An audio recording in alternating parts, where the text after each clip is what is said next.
Hello everyone, I'm Captain Logan. Welcome back to the bunker. Today, I want to talk about the age-old question of Star Trek versus Star Wars. And not the way we talked about it when I was a kid, because that debate usually boils down to apples versus oranges. Never thought that was all that interesting. It's basically saying, are you more into science fiction or are you more into science fantasy?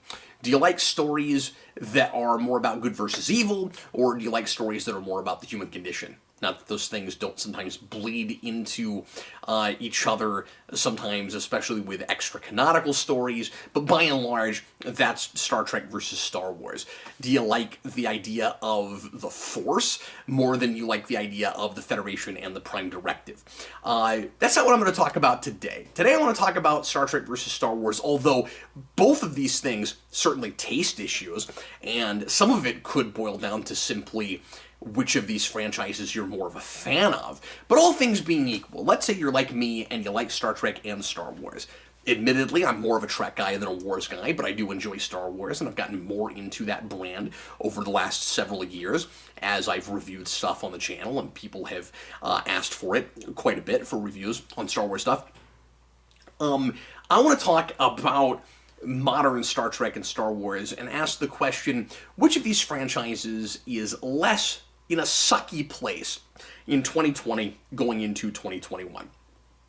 If you're trying to consume the brand new stuff that is coming out for Star Trek and Star Wars, which brand is in a better place and which is a little bit easier to digest and have, more importantly, hope for the future about? So which of these am I less optimistic about and which am I more optimistic about? And I feel like this question was easier to answer maybe a year ago. I feel like one of these, for me, wins out more obviously now than the other did. This kind of may have been a more interesting video to make earlier because it would have been harder to answer, at least for me.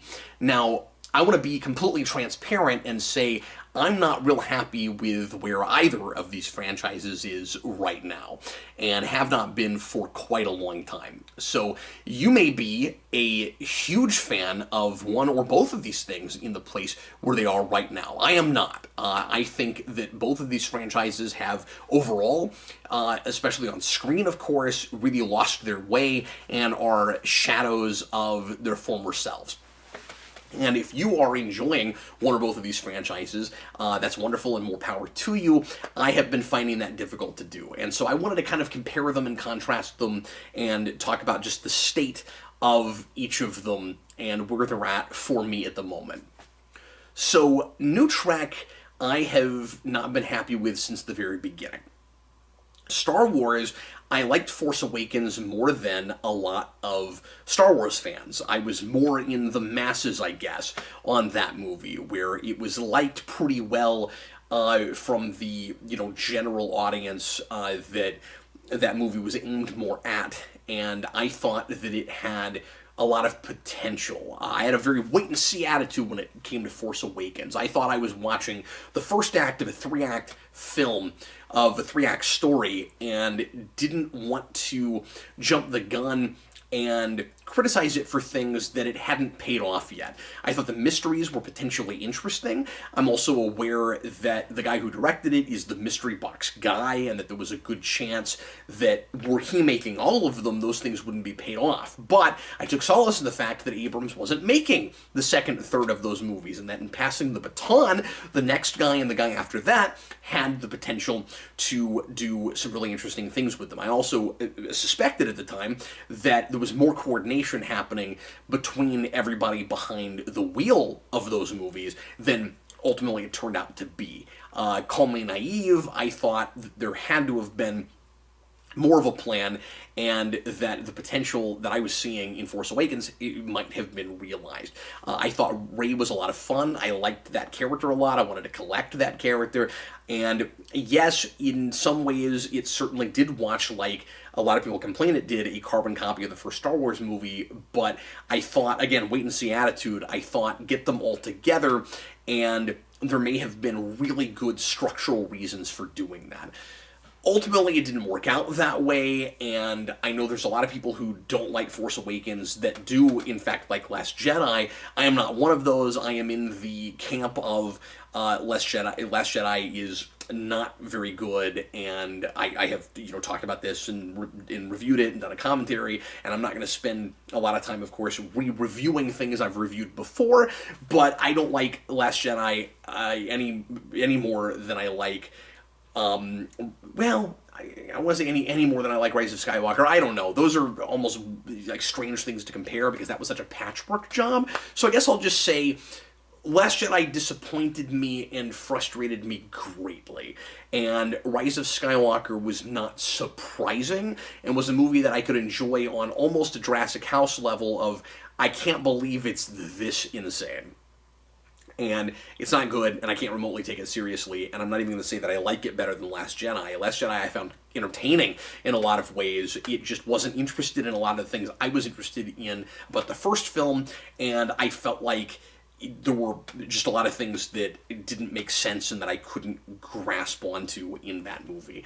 But it's 1 for 3 for me, at least in my initial viewings of those movies. Of course, at this point, it's hard for me to even go back to that first movie because, yeah, those things that I was interested in were not paid off, and Rey does ultimately look like the Mary Sue everybody called her, and there really wasn't much of a reason for the lightsaber to call out to her, and the mystery of why that was happening and why she knew how to use the Force and all of that is kind of nothing by the end. And spoiler alert, turns out she's a Palpatine who gets to call herself a Skywalker at the end. That's what we okay, and it does feel like the Star Wars universe by the end of Rise of Skywalker is kind of busted. It didn't feel unsalvageable overall at the end of Last Jedi, although there were things that would be kind of difficult to not retcon, I think, moving forward. Even with really great material like the Holdo maneuver, the shooting light speed right into a Star Destroyer, all stuff like that. But that's maybe universe breaking in a physical sense, but it didn't destroy the mythology for me in the way that Palpatine being still around and kind of maneuvering and controlling everything for 9 movies was. So it's in an unfortunate place if we were to try to continue on from that. There have been, of course, a lot of rumors that, and they may be more than rumors, I'm not sure how substantiated this really is right now, but I've been hearing a lot of rumblings that Mandalorian or future movies are going to basically retcon Rise of Skywalker and maybe even that entire trilogy, and that 7, 8, 9 just didn't happen, and that the Rey trilogy is not a thing. That the Skywalker saga, as it is, actually ends with 6, and that something else will pave that over. Or that we'll just ignore it completely. There's also been a lot of talk that there may be a new Star Wars series to Disney Plus because The Mandalorian has been so popular. Of course, immediately Disney finds itself going, what can we greenlight? Because maybe TV's the ticket, and how can we bounce off of Mandalorian? There's a lot of talk about a Boba Fett show right now. There's supposed to be even another show, I forget what about, that would allegedly be in a different timeline, that it's not set in the same Star Wars universe. And so there's a lot of possibilities, it sounds like, of getting around the stuff that the majority of fans, including myself, don't think worked. Like, even people who really like Last Jedi feel like Rise of Skywalker was, it goes without saying, a complete misstep and not the right direction, and it was, at the very least, not a compelling film, and not a good place to jump off of in continuing a franchise.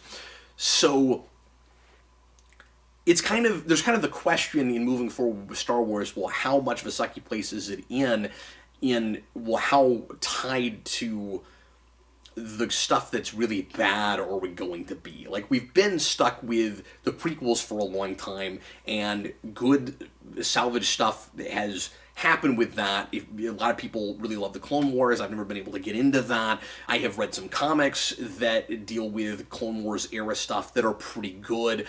People speak highly of a lot of novels set in that period, so it's been sort of salvaged for a lot of Star Wars fans, and they can live with, even if they don't like them, what I think is a pretty terrible trilogy being canonical. It's pretty hard to bounce back from Palpatine didn't die and he was behind everything that happened the whole time. So, if that can get retconned, and I hope that's what happens, I don't know how other Star Wars fans feel, if they're purist enough that no matter how terrible it is, you've got to stay with it.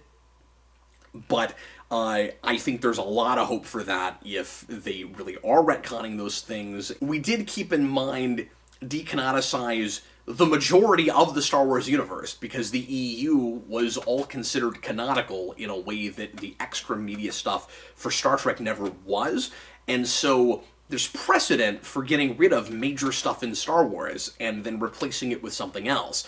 And it would kind of be, in my mind, poetic justice or maybe poetic irony if you took if you replaced a lot of the stuff that's not working now with adaptations of really good EU stuff, which the Mandalorian may be doing some of, and if, just like the EU, you get rid of the stuff that they brought in order to decanonicize the EU, and then sort of start fresh to some degree. It gets really sticky because we've also had years now of comic and novel material that is in canon and in conjunction with the new Disney Star Wars stuff, and you'd kind of have to get rid of a lot of that also if you retconned the Disney era Star Wars films.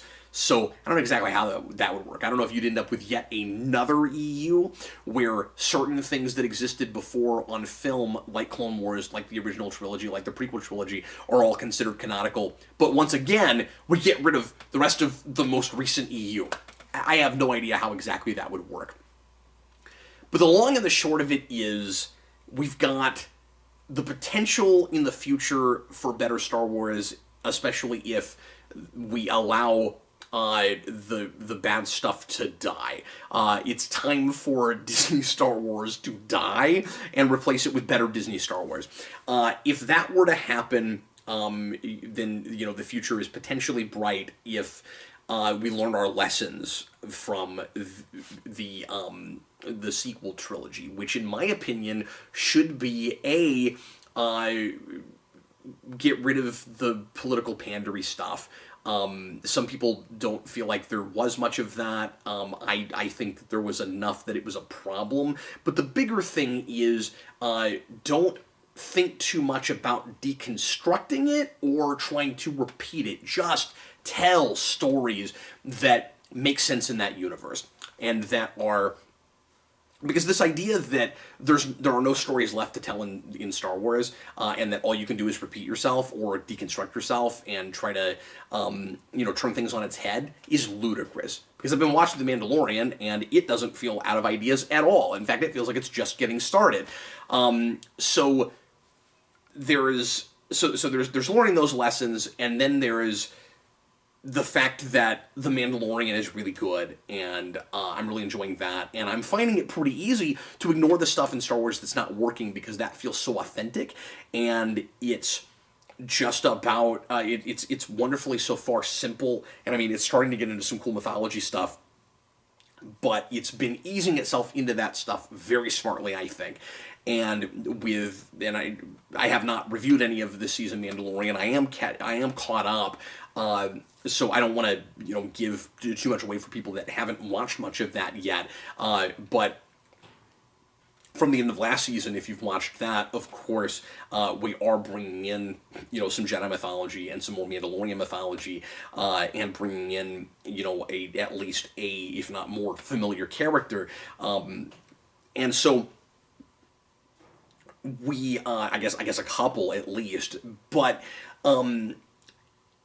that that is a wonderful show, and that is what Disney Star Wars should have been like in the first place. That's what the flavor of it should have been like. That's the level of storytelling I wish it had been. It's just wonderfully authentic to what original Star Wars was, and Disney really wanted us to think that we were going back to original trilogy in the flavor of it, and it ended up being original trilogy in the everything of it, that they just kind of wanted to repeat themselves, or at least Abrams did, which is not surprising considering the way he handled Star Trek. But ultimately, I think it just got bogged down too much into trying to get away from people's expectations than it did in just telling a cool story in that universe, which is what The Mandalorian is doing. So go over to New Trek, and I haven't liked anything at all since Kurtzman took over. So 2 seasons of Discovery that are not just disappointing, not just in my mind, not at all Star Trek, but embarrassingly bad. And I said I think Star Wars does have that pandering issue to a degree. For Star Trek, it's entirely that, and it's proud of that. It is preaching at a particular choir, and it only wants them to watch it and is not interested in anybody else's perspectives or anybody else even looking at it. It's very strange, and the last thing on its agenda is telling compelling character-driven stories. It is Star Trek that is uninterested in Star Trek, that is trying to dupe Star Trek fans into thinking that it is authentic Star Trek by occasionally, in a really sappy and pandering and I think insulting way, slapping very superficially the Star Trek philosophy at the end of an episode, where you're watching a really cynical, dark, almost dystopian feeling thing that at the end reminds you, oh, that's right, and Starfleet is altruistic, and we're about inclusiveness. And they just say these things and decide that that's supposed to be enough. And there are places where it's better than other places. There are episodes that are better than other episodes. Saru is potentially an interesting character. There's things that are done with him that I like. There are a couple of episodes of season 2 that are nearly actually Star Trek and nearly decent television, but Michael Burnham is an insufferable character, and she is sanctimonious and treated as perfect and can do no wrong, past the initial thing at the beginning where she was a mutineer and made a mistake that was hard to come back from, and then ever since then she's been the moral paradigm for that show, and she's not a character, she's not a human being, and I don't know what she's supposed to be half the time or more, and it's convoluted, and it's just hard to wrap my brain around how it even gets made the way it is. And it's consistently bad, which is weird because of all of the constant turmoil I'm hearing about behind the scenes. You'd think that there wouldn't be any kind of consistency to it, but and story-wise there's not, but tonally and atmospherically there absolutely is, and it's awful, and it's just really hard to sit through. And I felt the same way about Picard, and in some ways I felt like Picard was even worse than the second season of Discovery, which I can't believe I'm saying. I watched the pilot for Lower Decks and thought it was just lowest common denominator, forgive me, garbage. It was and I reviewed it, but it's a comedy show that, this is the consistency, that like the rest of New Trek, doesn't like Star Trek. It has the license, and it's using that license to say whatever it's feeling like saying about things, but it doesn't want to make Star Trek, and it's kind of making fun of the people who are watching it for wanting to be there, which is awful, and again, really insulting as a Star Trek fan. And I find myself in a place that I've not been with this before, which is I'm not watching it anymore. And like no matter how bad it got with Discovery and then Picard, I found that because I'm such a big Star Trek fan and I've always watched Star Trek, I don't know how to look away from the train wreck. And I feel like, I'm supposed to look at these things and have an opinion about it. It's like, other Star Trek fans that I know are probably watching it. I talk about the stuff on the channel. I feel really weird not looking at it, or at least I did. But it has become even less relevant than it was. I haven't been hearing anybody, that I know anyway, talking about current Discovery this season. And I think a lot of people felt the same way I did about that, where it looked like it had potential to turn things around a little bit with Anson Mount's Pike and Number One and a few of the kind of pivots it was making in Season 2. And in some ways it was better, but that's not saying very much. I'm glad that I'm not eating like really bland, awful cereal with broken glass in it. But like they took some of the broken glass out, but I'm still eating this terrible cereal. And so anyway, I think it lost a lot of people, and it already not a lot of people seem to be watching it. And now I just keep forgetting about it. Like, I didn't watch any more of Lower Decks, and I think we're 5, if not 6 episodes into this third season of Discovery. I just keep forgetting about it. I watched the first episode of that season, and it was more of the same. I don't know that it was all that much worse than it has been, but it's still really cynical and still pretending like it's not, and Michael Burnham is still just awful and really difficult to sympathize with and to even want to watch on screen. And the new status quo isn't exciting me at all. That should be a cool premise. That's what it should have been in the first place. We go 1,000 years in the future. A 23rd century vessel from 10 years before TOS goes way in the future to a time post Starfleet and the Federation and tries to bring those ideals back. Go. If we were going to do that, that's what the show should have been. And I have heard rumors that the whole season isn't even going to be that at some point they'll even come back to the 23rd century. I don't know if that's true. I don't know if I'm even going to find out. And this is not me coming out and saying for sure that I'm never going to finish it, because I have always watched Star Trek no matter how bad it is. But it's to the point where it's just because that's the name in the title, not that it actually really seems like Star Trek to me. And I think maybe the clincher was Picard. I was so devastated by that show. And in some ways, I felt like it was worse than Discovery. I think I said I haven't liked anything in New Track.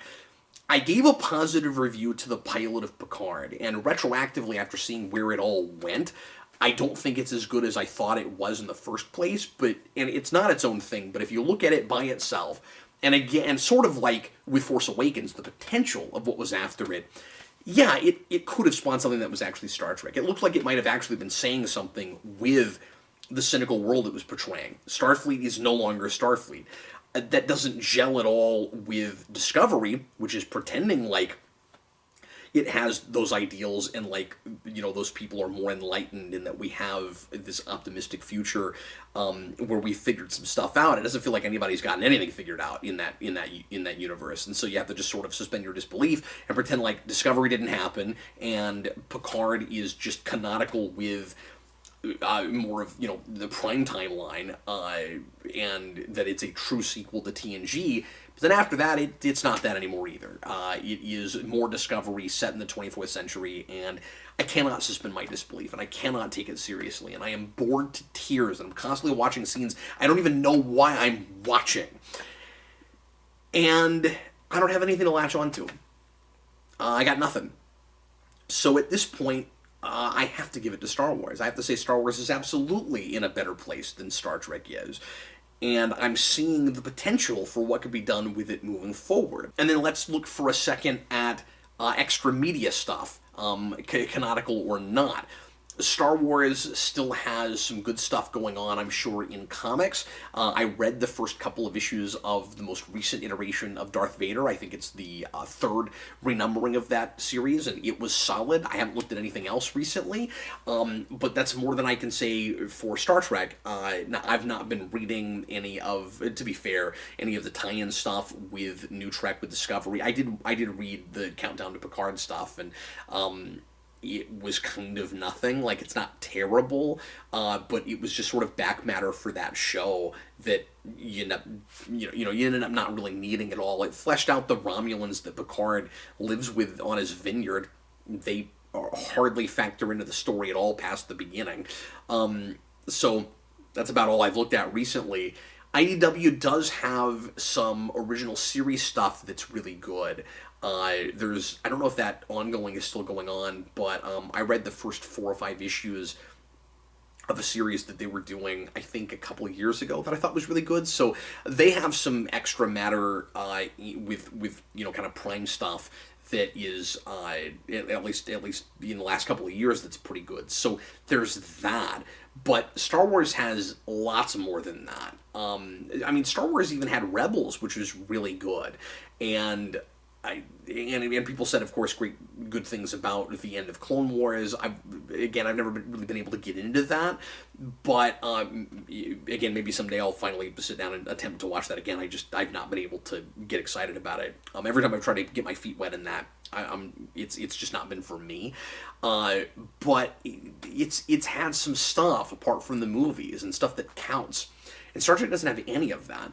And it also doesn't look like there's any signs of this really changing yet. I thought there were. The thing is, CBS is so hush-hush about everything that all you have are leaks from insiders, and it's hard to know what you can trust and what's really true. So I had heard that from Midnight's Edge and other sources that you gotta take that stuff with a grain of salt. We don't really know how much of any of this is true. That the Discovery sets had been getting torn down, and that CBS was just kind of pretending like the future was still bright and like Kurtzman was still going to be show running things, and he had apparently signed a contract for another 3 years or something. But there were rumblings that behind the scenes, the head at CBS, who is actually kind of a Star Trek fan and doesn't feel the way Les Moonves did about Star Trek, that is not happy about everything that's been going on, is maybe actually getting rid of him, and that none of that was actually true. But then there's been talk that they're about to start shooting the 4th season. So I have no idea what's going on moving forward. I guess we'll have to wait until we start seeing pictures and things from set that for sure they're making more Discovery.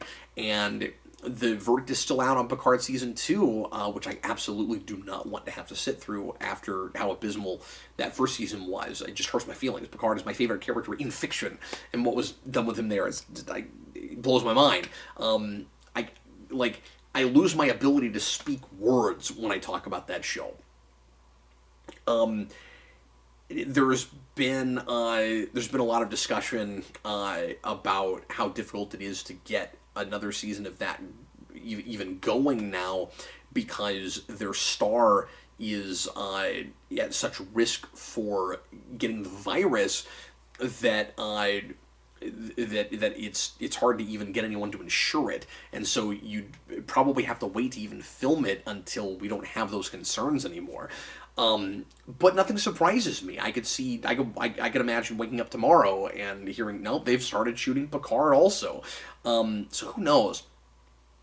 So not knowing for sure if this stuff is ever going to go away and get replaced by something made by people who really like Star Trek, understand Star Trek, and care more about telling good stories than they do about impressing people that agree with them politically.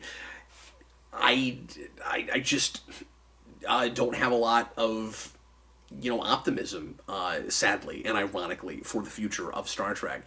And Star Wars has a thing going on right now that I love, that I'm finding myself beginning to kind of adore. Like, I liked the first season of Mandalorian. The season's been on all cylinders, man. It's just, it's so good.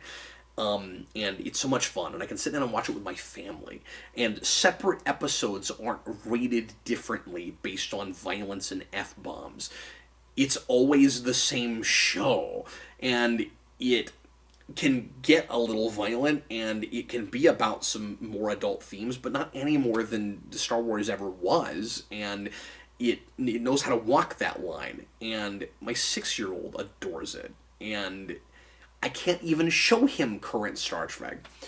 What is going on? I mean, like, it's so backward. It's completely backwards.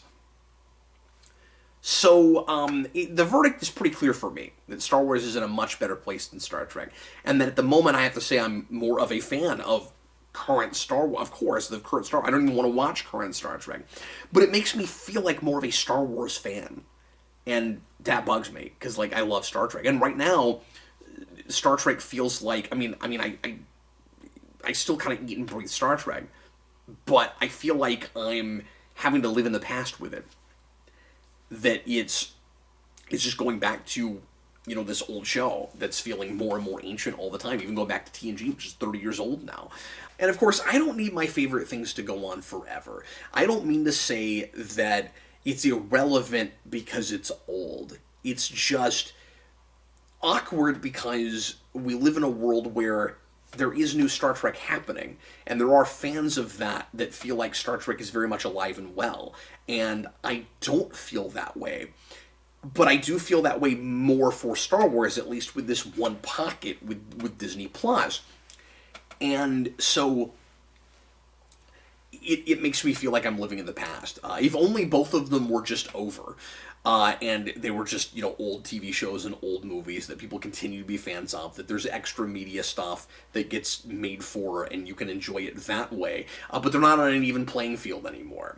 Star Wars is still in bad shape overall, but it is healthier than Star Trek, and it is very plausible. See, I never thought it was possible that Star Wars could get very much of it retconned or rebooted, and now it's looking more and more like it's possible that at least certain pockets of it could be changed, and that may happen eventually for Star Trek too, but it would need entirely new people at the helm. And like, what if, even if it gets, if more of the right people get get placed in charge of it, and those people are not micromanaged too much, and they're actually allowed to do what they want to do, but they're stuck with Discovery being canonical. Like what if they're not allowed to get away from that?